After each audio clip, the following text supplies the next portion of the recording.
In this problem of differentiation, we have to find the equation of the tangent plane for the given point. So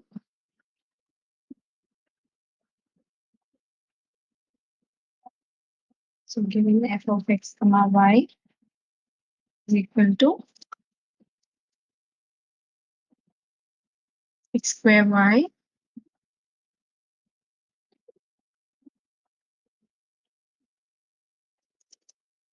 plus xy cube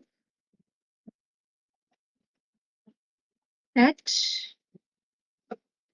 2, 1.